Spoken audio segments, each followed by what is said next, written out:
Yuko, come on, I'm calling you out. Calling you out, Yuko. There's too many people online complaining about Yuko's customer service. And at what point are you going to address these issues, Yuko? It doesn't make any sense. I mean, you have the opportunity to be a fantastic company. Come on now, Yuko. Come on. You got this, Yuko. I believe in you. I believe in you, Yuko. You got this. It was the best experience I've had in my EUC life. Best freaking experience ever. Dude, what? It felt like raw. I mean, nowadays, to go to a new city without an EUC in hand is like a no-no. Like, why would you go anywhere without an EUC? Like, you're not going to experience the city like you should without an EUC. I mean, what are you gonna do? Walk around, get a cab, drive a car, go shopping? Come on. Without an EUC, dude, you don't get the true experience of any city, in my opinion. But a lot of people were talking about Roger there. They were like, Roger has this batteries, his wheel is set up for racing, he has no BMS, he has all these things, you know, and I'm like, wow, his wheel is, this guy's a beast, he's a monster. But I didn't know who he was, and so, like I said, I've heard about him, but I didn't really know how into it he was. I heard about Show, had a dream about Show. This is an accomplishment, okay? Both guys had freaking amazing masters, and this beautiful wheel, old as hell, is able to, you know, match them. So, it's not the wheel. I didn't cut out due to some wheel. What happened was, I had a battery that I didn't know much about cut out on me due to a 30 amp fuse. Now, I haven't proven that yet, but I have proven that it's not my board. I didn't reach the limit of my board. I reached the limit of a battery that I didn't know much about.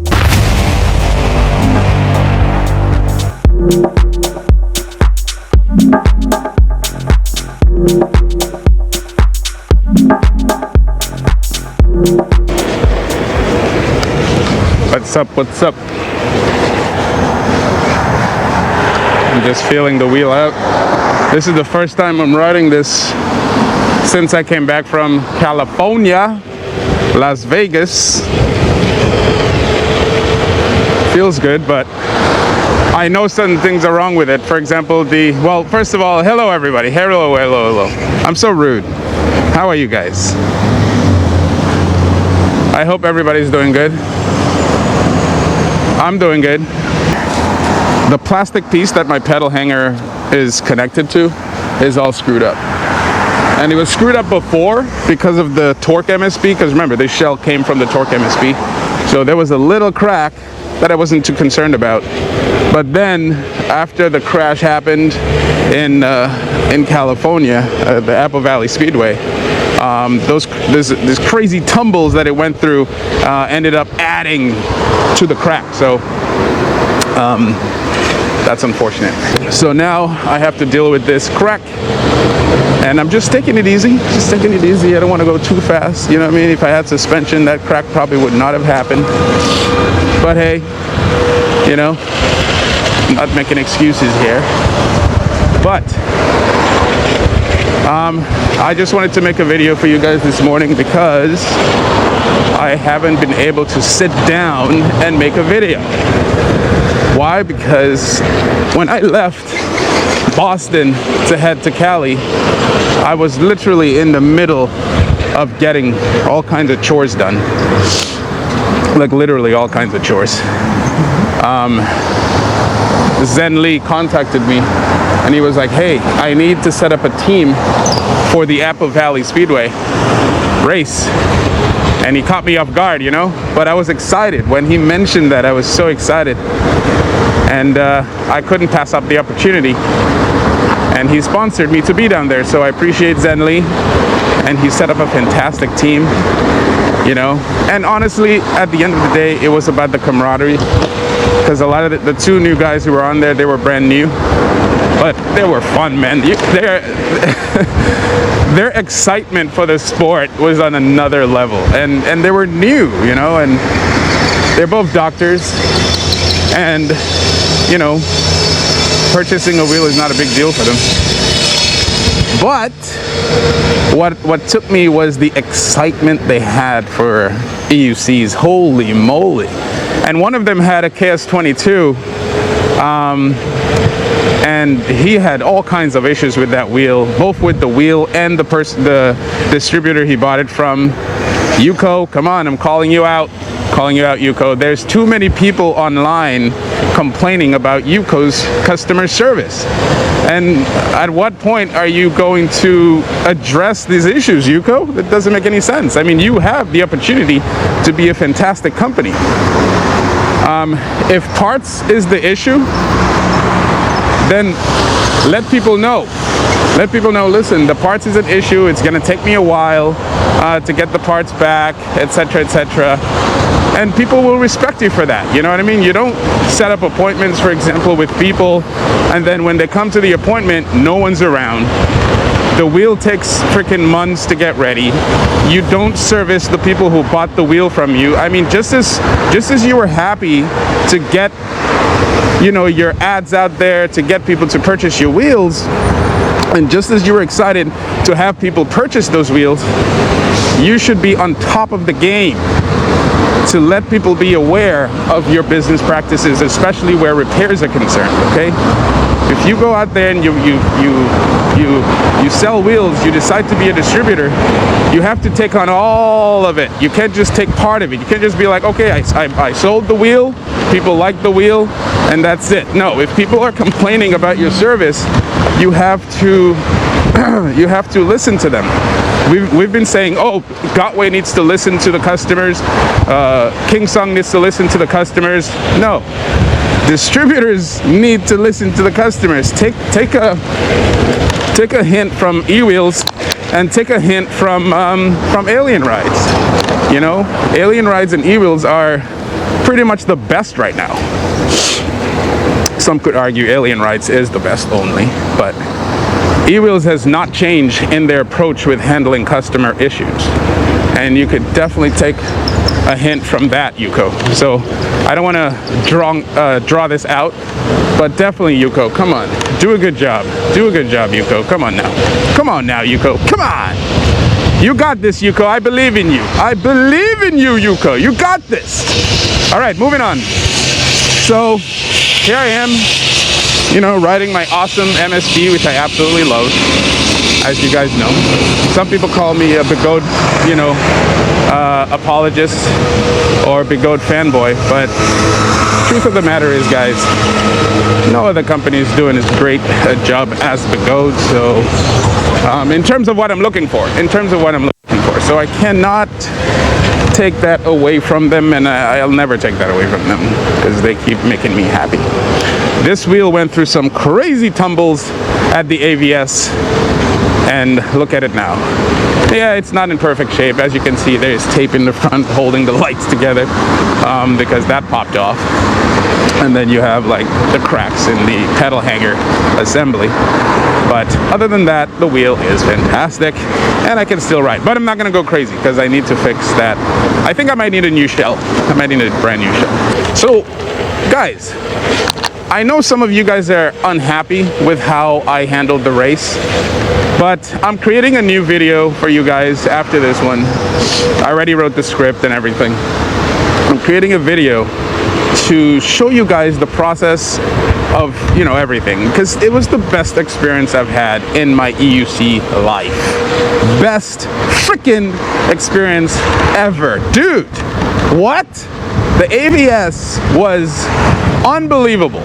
Like, unfreaking believable. It literally felt like I was in the, I don't know, the leagues. I don't want to say the big leagues, but the leagues, you know, like, you know when you go to an event, like an Olympic event or football event or whatever, that's how it felt, dude. It felt like, rah, you know, like it felt like it's been happening for several years with the professionalism of the organizers and the racers, you know, like there were just so many amazing people there, man.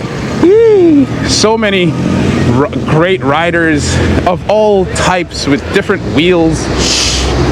Do I want to go this way? Nah, it's too busy. A lot of people go to school and all that. But guys, what I'm trying to say is, man, if you didn't get the chance to experience the AVS, oh my, if you did not have the AVS experience, oh my gosh, like it was too much to soak in, man. It was way too much. For me, it was a little bit extra because, oh, I could feel the wheel do its thing because the pedal hanger assembly is pretty iffy. For me, it was a little different because I had the entire experience. I came from Boston, then I went to Las Vegas, then from Las Vegas I went to California. But while I was in Las Vegas, I literally had the opportunity to train with Zen Lee, and the way Zen Lee had me train was just beautiful, man. It was beautiful. What he did was, the idea was to come down as early as possible, and then the idea was to come down as early as possible and get acclimated to the temperature, the weather, and all that stuff. You know what I mean?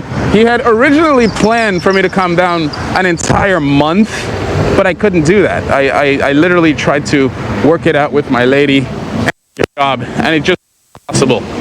So I compromised and he compromised, and I said, listen, can you do a week? Can you do 5 days? And sure enough, 5 days was perfectly fine. And we got it done. But riding in the wetlands, riding in the mountaintop, holy moly, it's just a completely different world, guys. And, for me, it wasn't just the race. It was everything. It was the West Coast, because I've never been to the West Coast where it mattered. I mean, nowadays, to go to a new city without an EUC in hand is like a no-no. Like, why would you go anywhere without an EUC, dude? Like, you're not going to experience the city like you should without an EUC. I mean, what are you gonna do? Walk around, get a cab, drive a car, go shopping? Come on. Without an EUC, dude, you don't get the true experience of any city, in my opinion. Because I've been to New York, I've been to New Jersey. Well, let's be honest, New Jersey and New York became alive to me because of the experience of having the EUC, while visiting those places. So I got to meet different people. People on the West Coast are very nice. They're so different. I'm like, everywhere has bad people, etc. But my experience with the West Coast was, wow, these people are so interesting. They're so different, I wouldn't say they're like New Yorkers, but again, I can't really say much because it was a short time there, so I can't say much. But what I really liked was the whole process of going from Las Vegas, from Boston to Las Vegas, from Las Vegas to California, the driving to California. I mean, goodness gracious, talk about mountain ranges, holy smokes. I mean, some people were telling me, hey, that's nothing. If you go to the Pacific Northwest, it's going to be even crazier. And I'm like, holy moly, I'm living in a little bubble in Boston. Like, this is a freaking bubble. Like, I'm not saying I'm unappreciative of Boston, but it's like, holy smokes, dude. What? I feel like I'm in a fishbowl. Like, what? There's a bigger freaking world out there, man. And EUCs needs to be a part of it. And you guys, a lot of you guys are already a part of it. A lot of you guys live in these amazing places. I live in Boston, right? So Boston is highly industrialized. I mean, look at this place. Everything is industrialized. You have, everything is paved, But when I went to California and Las Vegas, the one thing I noticed was there was a lot of dirt. A lot of dirt that was left to itself. And I'm like, this is refreshing. Oh my gosh. No pavement. There's dirt. And the dirt just enjoying itself, like, with the wind. And I'm like, I even saw little tornadoes and stuff like that. I'm like, whoa. Well, whirlwinds, not tornadoes, but it was just so refreshing on the West Coast. Now, I'm not trying to say grass is greener on the other side or the dirt is browner on the other side. What I'm trying to say is it was a good, different experience, out of city experience for me, because this place is not even where I live. I don't even live here. I mean, I live here, but I'm not from here. I'm not from Boston. I've lived in Boston a long time, where you could say I'm a native, but I'm not. I've lived here like, over 20 years. I'm not from here.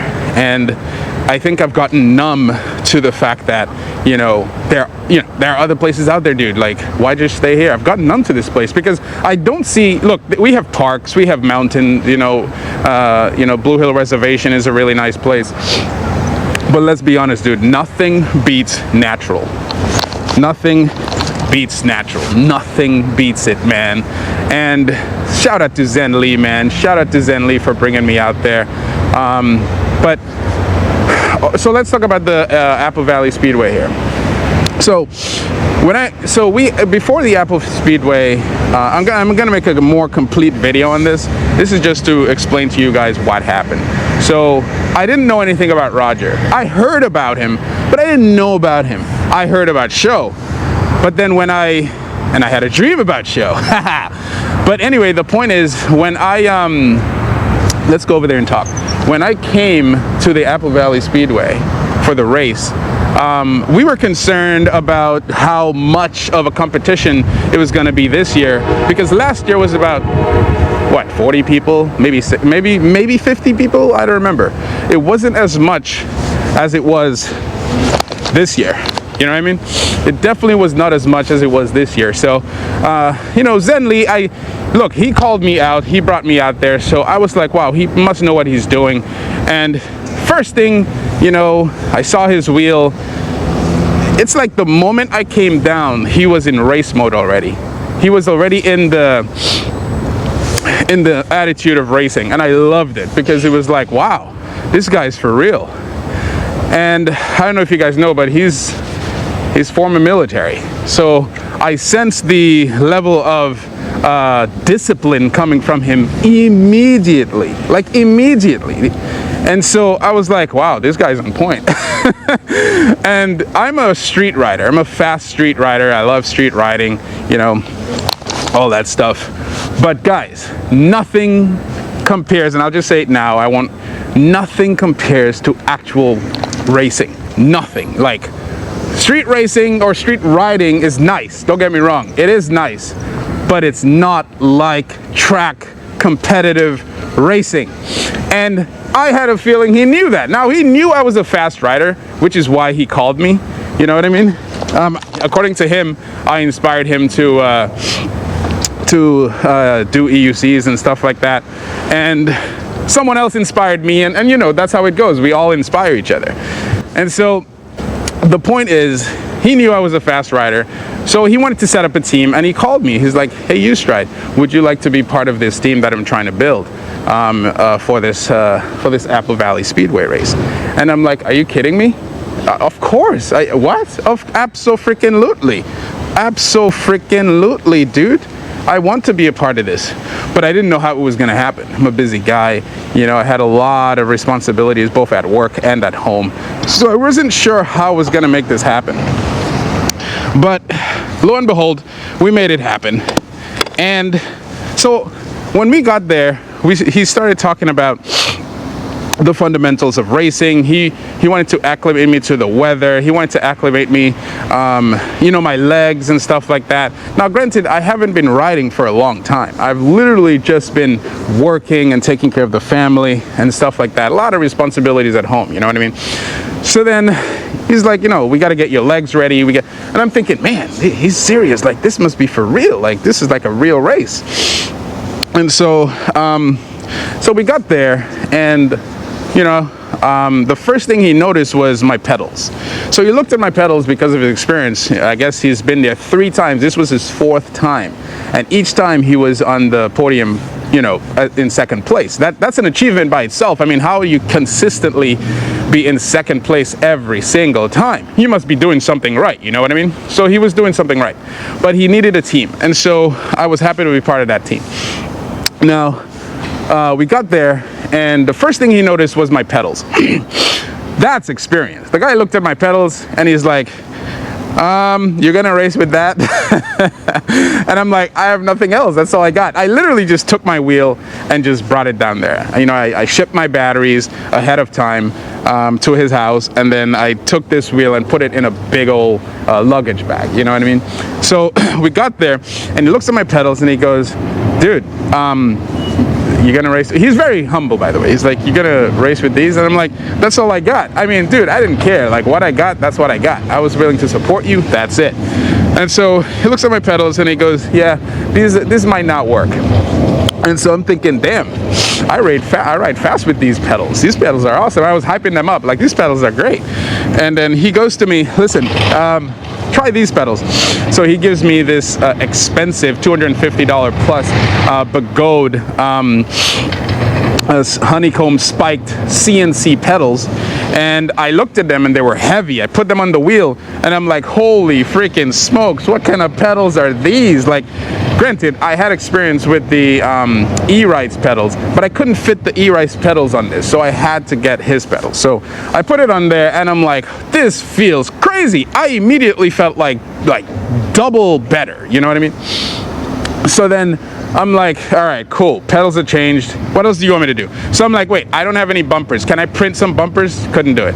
So he gave me these nice soft things, you know, the soft padding. So I put that all over my wheel because I'm not trying to fly all the way to the West Coast and destroy my wheel, you know what I mean? I just had a cutout before I came trying to test this thing out. This orange you see is from the MSP, you know, it's a different shell. So this thing already had a complete transplant, you know what I mean? So I wasn't trying to kill it again. And so so there goes the pedals. Then I put the padding on, and he said, hey, listen, let's go to let's go to the wetlands. So we went to the wetlands, and it was a beautiful event. It was a beautiful thing. It's literally a bike path, but it's a very long bike path, and it goes up, it goes down, it has turns, it has dips, it has dust because it's the wetlands. So there's a lot of dirt and stuff like that. And as fascinated as I was, it wasn't a race. I was literally just trying to keep up with him because this is his normal day activity. You know, he knows this place really, really well. And riding the way I did, I was in medium mode. There was a lot of wind. So he was like, listen, these winds are going to be helpful because at the Apple Valley Speedway, there's a lot of wind. And so I'm riding and I'm keeping up with him, you know, keeping up, making the turns, and I'm starting to feel the limit of my wheel in certain turns, and I'm like, you know, I ride fast in traffic, but it's not even on the track yet, but he was riding as if it was on the track. And so I felt like, wow, I am alive. Like, I've never really consistently push my wheel like that. Okay, so I'll go like a few blocks riding fast, right? And then I'll just take it easy. And usually when you're riding in traffic, you're not making crazy turns. You're not taking apexes and slowing down and bolting out of the apex, late apex. You're not doing that. You're just riding to get through traffic. You have a destination. But this was different. This was preparing for a race. So he was teaching me all this stuff, right? And so I think my top speed on the wetlands was like 46 miles an hour. It was beautiful, you know, so, and he has his master and stuff like that. But then after the wetlands, I got my legs all conditioned up a little bit. Then we went to the track that he built. He built a mock track for the race. So we went on the mock track. It was basically an empty parking lot, and then there are these dividers where the trees are in, and so he set it up so that, you know, it has similar turns to the AVS track. And so we went on there, and I raced several times with him, you know, slowly. He showed me the heats, like go left, go right, all that stuff. But one thing I noticed right away was my turns were horrible, terrible turns. I'm like turning wide, I'm slowing down too early. I'm like, wow, like this is interesting. I never really thought about this stuff. And so I'm trying to keep up with him, and I couldn't. The guy almost lapped me several times, and that's when I realized, okay, your takeoff might be good, which is very similar to, you know, how you race in New York, how you race on the streets here, but turning was my biggest problem. Okay, so then now I realize what he meant by changing those pedals. Now this is my normal pedals for street riding. I don't have to worry about scraping. You know what I mean? But I could not stop scraping. I couldn't stop scraping, and I had better pedals. I had the CNC pedals, and the reason I don't have them now is because they're destroyed, okay? Because of the tumbles. Gotway, thanks to Begode, they're sending me brand new ones. So I got there, and then I kept scraping. You know, the speed for me wasn't the issue, but maintaining the speed and having good lines was a major problem for me. So I saw what he was doing, and I was trying to follow him, you know, because his idea was to follow him, and maybe I'll get an idea of what to expect. So then we go home, and on the way home, we're riding nice through the streets and all that stuff. It was beautiful, getting to know the neighborhoods and all that. And then he said, Jediah, your pedals need to be raised a lot more. And I'm like, yeah, I think you're right. But because I kept scraping, and I saw what he meant. Like, so I, you know, adjusted my pedals to be as high as I could possibly have them. And it was immediately noticeable how much adjustments needed to be done in order to get this thing race ready. And so, you know, adjusted the pedals really high. Then we went the next day. So then the next day, I did way better. But before that, he was like, hey, when I was coming home, he looked at my tire and he was like, hey, your tire pressure seems a little low. Your tire pressure seems a little low. So I'm like, okay. So I brought it up to like 86.5 PSI. And that was perfect. It was perfect. And this CST tire is amazing, dude. Now, one reason I feel this CST tire is amazing is because of the edges. In the center, it might not have a lot of grip, but on the sides, it's very beefy. So when you make those turns, you know, and you bend real hard, it grips, man. And you could feel it too. Oh my gosh. But anyway, so adjusting the pedals made me more aggressive, because when you know the limit of something, it doesn't matter what it is, you play into that limit. But when you are given more of a leeway to be more aggressive, because the limit is pushed up a little more, you begin to explore more, you begin to push it more. And that's exactly what I did. I pushed it a little more, and then I slipped, and he was warning me about pedal cutout, so pedal crash or whatever. So I scraped my pedals, and then it felt like ice, because I had adjusted the pedals a little higher, I took more risks. So I was able to go faster in a turn and make, you know, a crazier bend and bolt out of the apex. And I slipped, but because I scraped so hard that I bent too much and I lost traction, and I just slipped. And too bad we didn't catch that on video. But it was a great experience. I'm glad I experienced it on his mock track and not the actual track. So so long story short, the wheel is race ready now. It's absolutely race ready. So on takeoff, I kept either keeping up with him or beating him. You know what I mean? On his master. And, you know, to his own admission, he was like, man, I'm feeling unsure of myself now, because I don't know how the hell you're able to keep up with me on this machine. Like, what? This doesn't make any sense.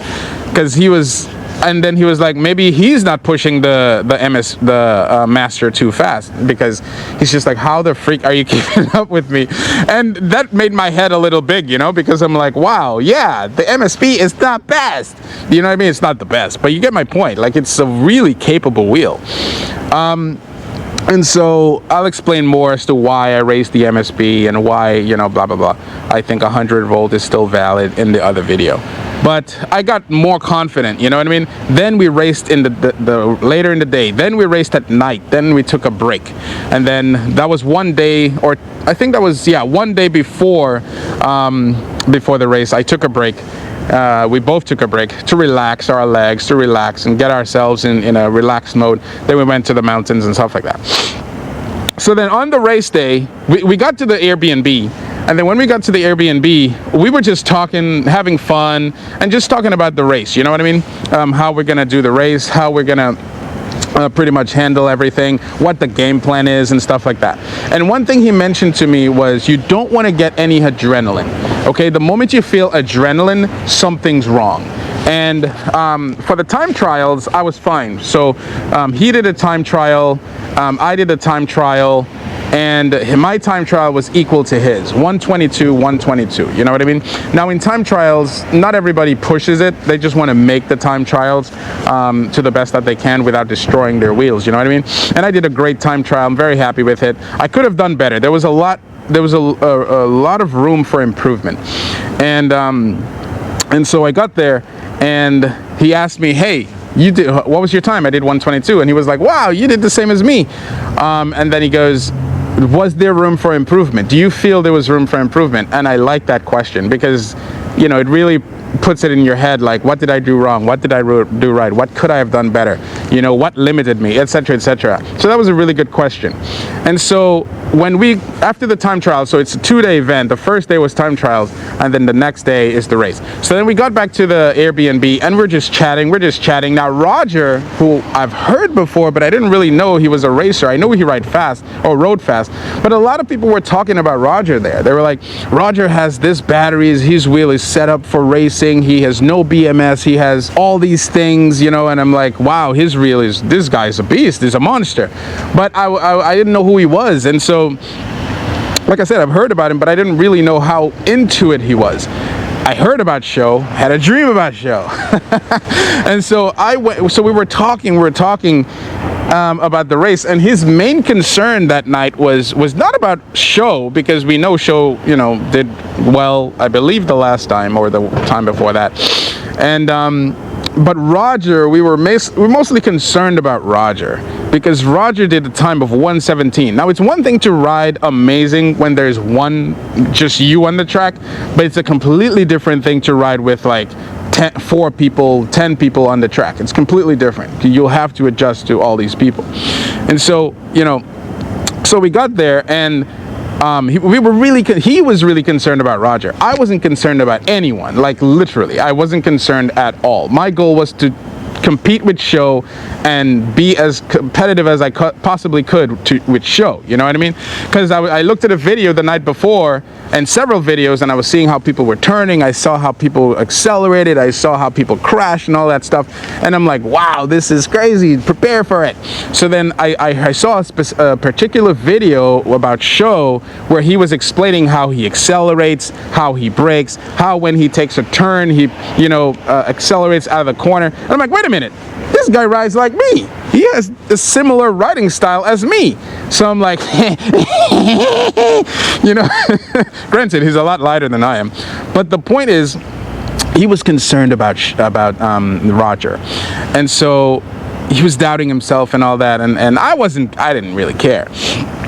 And so I did have butterflies on the day of, though. But anyway, we got to the day of, and we got there, and they messed up my name. They called me UStride. And I'm like, what the frick? Are these people trying to mess with my mind? You know, like in UFC, how the fighters try to mess with your mind and then they get you off your game? I was trying to do the same thing to Show. I went up real close to Show, and I'm like, hey, Show, it's your first, how many times have you ridden? Oh, so you won last time, huh? Like trying to get into his head, you know, trying to do that UFC thing. And so, so then the heats went up, and then he came to me and he's like, hey, Jediah, it's you, because we came in a little late. We came in a little late the day of the heats. And so he goes, hey, Jediah, you have the worst heat, not heat, but you have the worst, you know, group ever to ride in. Dude, you're riding with Show and you're riding with Roger. I'm like, I'm riding with who? Show and Roger. Aren't these the two freaking best? Why am I with them? And so I'm thinking, wow, they probably made a mistake. Why'd they put me with Show? But no, apparently, you know, I qualified to ride with Show and Roger. But then I started getting butterflies. And I started getting the adrenaline that he warned me about. I was literally pumping myself up. I was like, go, come on, let's go, woo, woo, woo. like I'm literally floating off of adrenaline, dude. Like literally high off of adrenaline. And I couldn't help myself. I literally I couldn't help myself, dude. So I got there, I got into the tarmac. Once I got into the tarmac, and Show, so they're like, hey, you cannot go ahead of Show, because Show was second. I don't know why Show was second. Why was Show second, and why was Show first and Roger second? Didn't Roger do a better time than Show? That's weird. Anyway, Show was ahead, Roger was second, I was third, and then there was a guy in the back. And so he's like, you cannot pass Roger before the flag, and Roger cannot pass Show. You know what I'm saying? So we got to keep that formation until they throw the flag. So once I put on my music, I'm fine. All the butterflies goes away, all the adrenaline goes away. I'm back to street riding mentality, you know what I mean? And that was my beautiful thing. So remember, I pushed my wheel through training, but I never pushed it like I normally would on a street setting where torque was concerned. My whole point during the training was to keep up with the master and make those turns in a proper fashion so that I get the maximum time I can, and the best lines that I could. So we're rolling. The flag goes down and I gun it. Now, I didn't gun it to the point where I popped it, because once I did do that with my high-speed MSP. I popped it. I went so fast that I ended up popping the capacitor, and that was done. This is not what happened here, which is why it was so confusing to me that I cut out. And so I hit the accelerator. I leaned into it like I normally do with my one leg forward and all that, and I passed Roger. Roger is nowhere to be found. Like, you know, in terms of milliseconds, that's a lot. You know, he's gone. My goal, the game plan, was to get to the first corner ahead of one of them, at least one of them. So in my mind, vividly, what I remember is I left Roger. Roger is no more. He could have passed me later on, who knows, but that was not my concern because he was in the back. And now all I see in front of me is Show. And Show is leaning into his wheel. He's going. If you look at the video and you pause it, you can see the master like dipping, like looking forward, like, you know what I'm saying? So the game plan was to not pass both of them or any of them. Just wait for them to make mistakes. And I believe someone told me it was only 2 laps. I thought I was training for 3 laps. I heard there was 2 laps. So I'm like, 2 laps? Holy smokes, there's not enough room for these guys to make mistakes. It doesn't mean that they can't make a mistake. It's just that it didn't seem like there was enough room for them to make mistakes with just 2 laps.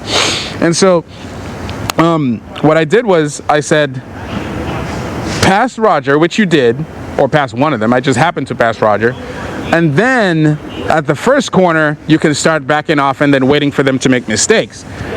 But I saw Show in front of me, and I maintained. I thought I hadn't maintained the speed. I thought I was still, but maybe I was.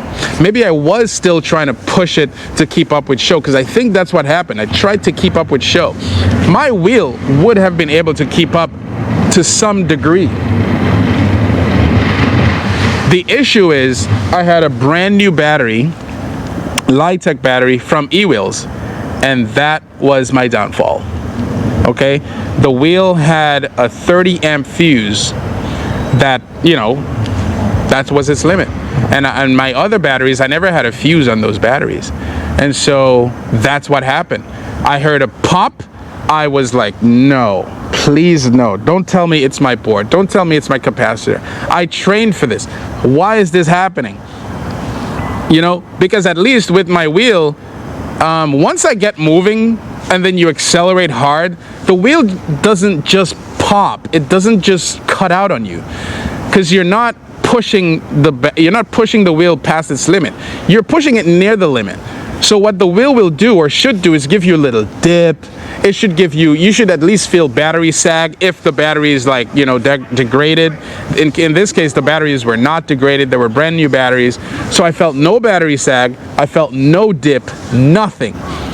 And then I cut out. And all I could see is my face going down and sliding all over the place. Like, holy smokes, that is my grand entry into the AVS. Are you serious? And then I saw another wheel in front of me, and I'm like, Roger, what are you doing here? And then I'm looking at his wheel, and he's disappointed, and the wheel is cut in half, and I'm like, oh my gosh, what the freak happened? So I'll continue this video, and I'll make another video, a more, you know, concise video, but that's what happened. And it wasn't my wheel. My wheel is highly capable. I know Marty left a comment. That was pretty funny. Marty said, I don't know what he was thinking. He was racing with that wheel, thinking he would win based on hopes and dreams. No, Marty, it's not hopes and dreams. The wheel is highly capable. The top speed of this wheel that I've been able to achieve is 48 miles an hour. The question is, it's not about the high speed.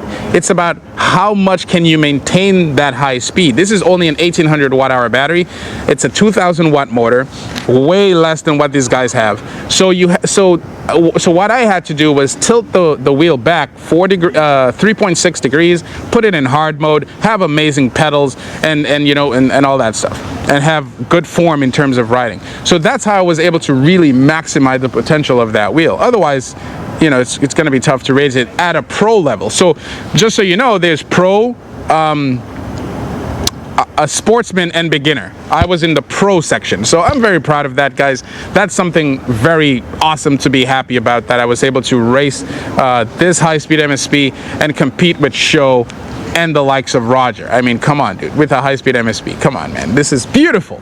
This is an accomplishment, okay? Both guys had freaking amazing masters, and this beautiful wheel, old as hell, is able to, match them. So it's not the wheel. I didn't cut out due to some wheel. What happened was I had a battery that I didn't know much about cut out on me due to a 30 amp fuse. Now, I haven't proven that yet, but I have proven that it's not my board. I didn't reach the limit of my board. I reached the limit of a battery I didn't know much about. So my lady's calling. We're gonna continue this video another day. But guys, it was a pleasure. I hope some of this cleared some of the confusion up as to, because one guy said on Facebook, this guy's inexperienced. Look, it's a race, okay? You're allowed to crash. What happened with me was unfortunate. I definitely did not reach the maximum potential of my wheel. I didn't pass the limit. Look, it's still riding. You see it? You see it? I'm still riding this wheel. It's still in good shape. You see what I'm saying? So it's not the wheel. It was a battery that I didn't know much about. So what I will do is, when it's shipped back to me, I will try to up the amps to 40, and hopefully we could do something about that. But guys, it was a pleasure. I hope this answered some of your questions. This was a very long video, but I'll see you guys another time, okay? Man, I gotta fix this wheel and bring it back to its greatness. Anyway, peace out, guys. Peace out.